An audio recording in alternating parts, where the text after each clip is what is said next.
My name is James Collard. I am the Director of Planning and Economic Development for the Citizen Potawatomi Nation, the 10th largest Native American tribe located in east central Oklahoma. Well, it's quite varied, as most economic development jobs are, but my primary responsibility is to do industrial development for the Citizen Potawatomi Nation.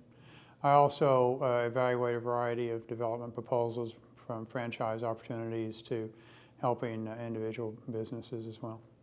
It's an operational necessity, actually. After some time with the military, I found myself as assistant city manager of a little farm town northeastern Colorado, and then immediately became the very quickly became the city manager. At that time, the unemployment rate was over 13%. I was fresh out of graduate school with a master's in public administration, and knew I needed training and city management, but the economy took precedent. So I, instead of hanging out with other city managers, started hanging out with economists and economic developers. And I ended up going through the Economic Development Institute in the late 80s and graduated in 1990. One thing that economic developers have in common is we're all public servants. And economic development is really very personal, if you think about it, and it's really at the street level where you help people live better lives because they're able to increase their skill sets and acquire better jobs, leading to higher standards of living. Oh, it's ups and downs. Economic development can be frustrating at times, of course, but if you take a long-term perspective, then the rewards can be there. So the Potawatomi Nation right now is doing very well, and the industrial park that we're working on, which has acquired a foreign trade zone designation, is taking off. It's very frustrating working in Indian country because of the responses from the leaders of non-tribal governments, such as municipal and sometimes the state government, not understanding the uniqueness of tribal cultures and the sovereign nature of tribal governments. And dealing with primarily municipal officials, it can get aggravating when they don't acknowledge that independence and that sovereign status, and instead try to impose restrictions and taxing authority when they really don't have the authority to do so. Well, the unpredictability of the political process, particularly at the presidential level right now, many of the comments coming from the presumptive Republican nominee are very discouraging. And it's unfortunate because Economics 101 says that capital flees from uncertainty and moves towards stability and predictability and the rule of law. And some of that's been brought into question, particularly when you're dealing with a tribal culture that is surrounded by a dominant, essentially still European-based culture. It's huge. I love the IDC. Wonderful training. I am a graduate of the Economic Development Institute. I've taken numerous courses, continue to do so. Just the collegial nature of the profession. We all have a common mission, I think. We come from very different backgrounds. But now we have a belief in the importance of taking actions and making decisions that will help the economy grow. There's no such thing as equilibrium. You either grow or you die. So really, as economic developers, our responsibility is to ensure that our communities, however defined, are in a continual growth mode, but one that is manageable and is sensitive to the culture. That's a good question. I think it is more diverse than it used to be, and it needs to continue in that vein. I think the training has gotten better and continues to improve. And I think that we're beginning to, we are problem solvers by nature, but even those skills are improving, and we're learning as a culture on how to manage individual economic circumstances.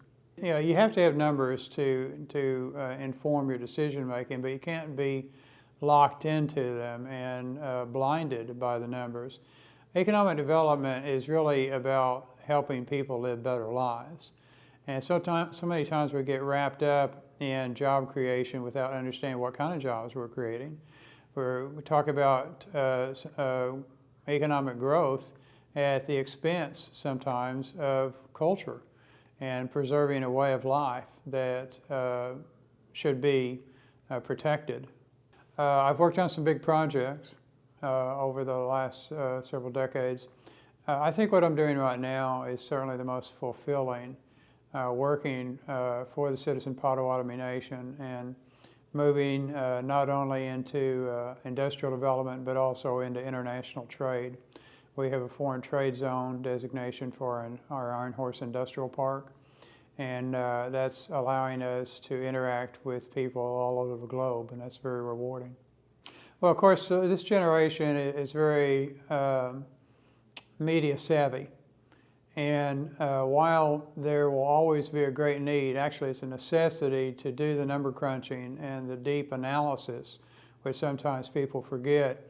Certainly the internet has changed everything. Everybody understands that. Social media is a huge marketing tool, but it has its risks, as does the internet for that matter. I think that's probably the biggest change, the rise and really the power exerted by social media, both pluses and minuses. Learn how to be productively stubborn and to stay the course even when it's not pleasant to do so. And maintain an attitude of optimism. Pessimists never get anything done. Optimists are the ones that look to the future and see what can be achieved. Now, one of the differences between being a leader and being a follower is the leader knows, doesn't necessarily need to see the light at the end of the tunnel because he or she knows it's there and that they will find it eventually. I think it would be that we all live on a fog bank, and it's okay to be in a fog bank.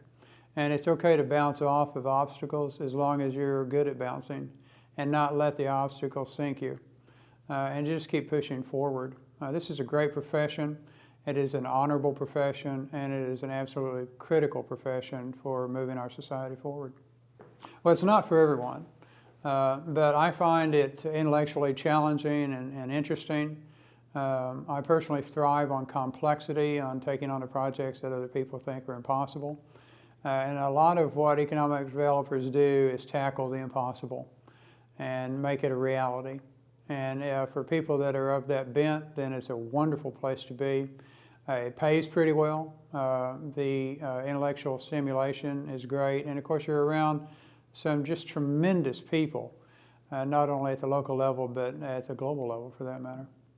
I think one of the wonderful things about predicting the future is that nobody can really, but that's what makes it all the more interesting. You know, it's kind of, again, being willing to walk into that fog bank and know that that's okay. But whatever the future holds, the training, the camaraderie that the IEDC provides prepares people for what it will be. It's certainly going to be different than where we are now. And while most people don't like different, some people do. And it's a growing process. From a theological standpoint, I think one of God's greatest gifts to people is the ability to learn throughout our lives. And certainly this profession affords that opportunity constantly. The people that don't work with Native Americans are missing a wonderful opportunity. It's just, part of it is the numbers. I mean, in terms of the total population of the United States, the percentages aren't very high, but the impact is huge. Certainly in Oklahoma, the tribes are the fourth largest industry in the state. The Citizen Potawatomi Nation, only 32,000 people, but over $500 million with a B economic impact each year, 2,300 jobs. The critical difference, though, has to do with the nature of sovereignty. Native Americans are not part of a minority group. They're members of sovereign nations. And that's a difficult concept to grasp for people that are not familiar with this world. But it's important to do so. And it's okay. Most people don't like complexity, as I indicated earlier. And it is a complex topic, but it's worth the effort.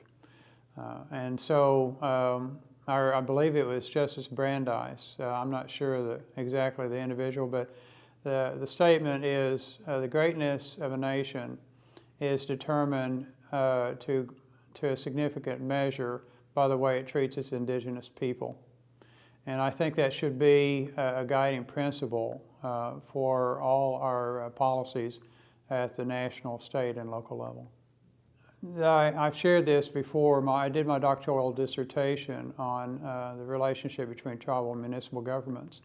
And I asked the tribal leaders and municipal leaders, hundreds of them, to rank the following 7 issues by orders of importance: taxation, gaming, sovereignty, economic development, water, transportation, and law enforcement. The number 1 issue for cities was taxation. The number 1 issue for the tribes was sovereignty. Sovereignty ranked last for municipal officials. Taxation ranked last for tribal officials. But the number 2 for both groups was economic development. So there's common ground there. The challenge is in terms of comes to how you define what economic development is. For a municipal official, they would define it in terms of taxation. For a tribal official, they would define it in terms of sovereignty, but it goes beyond that. It's not about job creation. It is about the preservation of the culture and a way of life that tracks back time immemorial.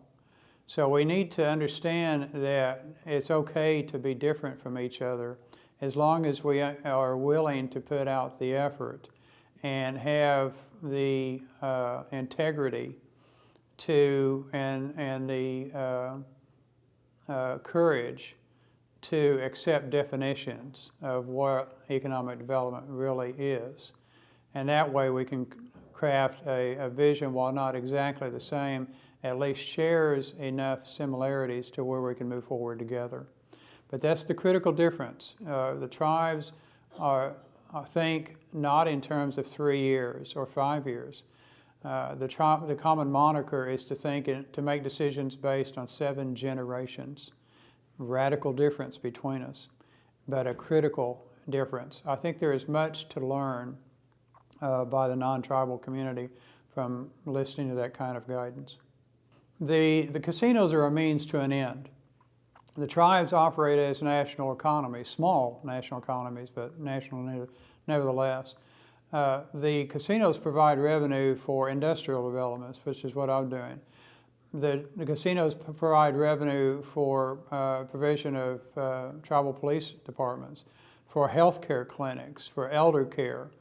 The Potawatomi Nation and many other tribes spend millions every year on college scholarships, on caring for the elderly, on ensuring that the quality of life is provided for regardless of your income status, regardless of your ability to pay, and addressing all the other social issues. That's where, while most people have this vision of tribal business as just being gaming, that's a very shallow image. It's much deeper than that, because we're talking about complete economies. The Potawatomi Nation, again, as an example, owns a water district. It is, by square miles, is the largest district in the county, and growing in numbers every day. And the tribe is using casino money to underwrite the extension of those lines to people who could not afford it otherwise. So the benefits to be gained and the management of the tribal economies are different at times, but I would argue are in the best interest of the people. The tribe, as I indicated, the tribes are spending millions in terms of college scholarships for tribal youth, but it goes beyond that. I mean, it's language preservation programs. It's trying to help people regain their identity.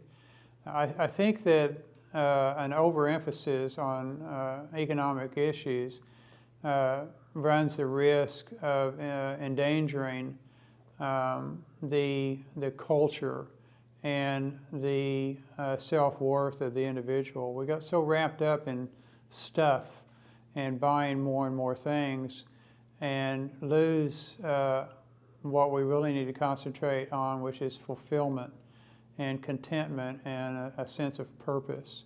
And that's, I think, where the tribes can teach our wider society a lot. I mean, why do we engage in business transactions fundamentally? Is it simply to get a bigger house or more cars or more toys?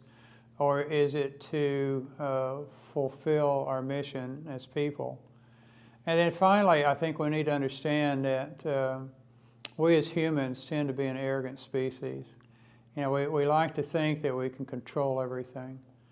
But the reality is we just can't. But what we do have a responsibility to do as economic developers is to position our communities, be they tribal, municipal, or state, however you define the term, in a manner that allows us to take advantage of the opportunities that do present themselves in a positive way, that concentrate on fulfilling the mission of the people that we represent and the goals and aspirations of the people we represent.